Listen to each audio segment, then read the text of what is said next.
அண்மை செய்தி. மதுரை மாவட்டம் திருமங்கலம் அருகே கார் பைக் மோதி 5 பேர் உயிரிழந்திருக்கின்றன. அந்த விபத்தின் பதைபதைக்க வைக்கும் சிசிடிவி காட்சிகள் வெளியாகி இருக்கிறது. அந்த காட்சிகளை தற்போது பார்த்து வருகிறோம்.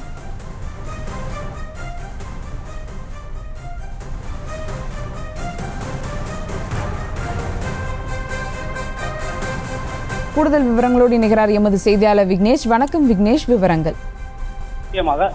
திருமங்கலம் விருதுநகர் தேசிய நெடுஞ்சாலையில் காரும் இருசக்கர வாகனம் அதிகாலையில் மோதிக்கொண்ட விபத்தில் 5 பேர் பலி, 4 பேர் படுகாயமடைந்தனர். அதன் சிசிடிவி காட்சிகள் வெளியாகி பரபரப்பை ஏற்படுத்தியது. மதுரை மாவட்டம் திருமங்கலம் விருதுநகர் 4 வழிச்சாலையில் மதுரை வில்லாவரம் பகுதியைச் சேர்ந்த கனகவேல் குடும்பத்தினருடன் தலவாயபுரம் கோவிலுக்கு சென்று சாமி தரிசனம் செய்துவிட்டு மதுரை நோக்கி காரில் வீடு திரும்ப கொண்டிருந்தார். அப்போது சிவரக்கோட்டை என்ற இடத்தில் இருசக்கர வாகனம் சாலையின் குறுக்கே முன்னால் சென்று கொண்டிருந்தனர். இருசக்கர வாகனத்தின் மீது கார் மோதியதில் கார் நிலை தடுமாறி சாலையில் உருண்டு எதிரே உள்ள தடுப்பில் சுவரில் மோதி 10 வயது சிறுமி உட்பட பெண்கள் உட்பட 5 பேர் சம்பவ இடத்திலே உயிரிழந்தனர்.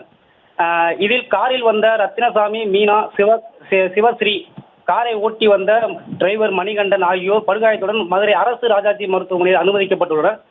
மதுரை மீனாட்சி பஜாரில் செல்போன் கடை வைத்திருக்கும் கனகவேல் குடும்பத்தினருடன் உயிரிழந்து பாண்டி என்பவர் இருசக்கர வாகனத்தில் வந்தவர்.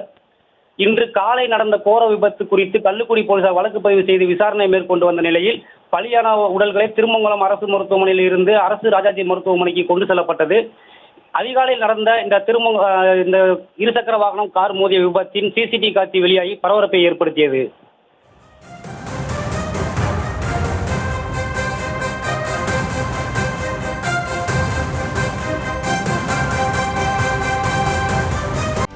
செய்திகளை உடனுக்குடனும் துல்லியமாகவும் தெரிந்து கொள்ள சப்ஸ்கிரைப் பண்ணுங்க.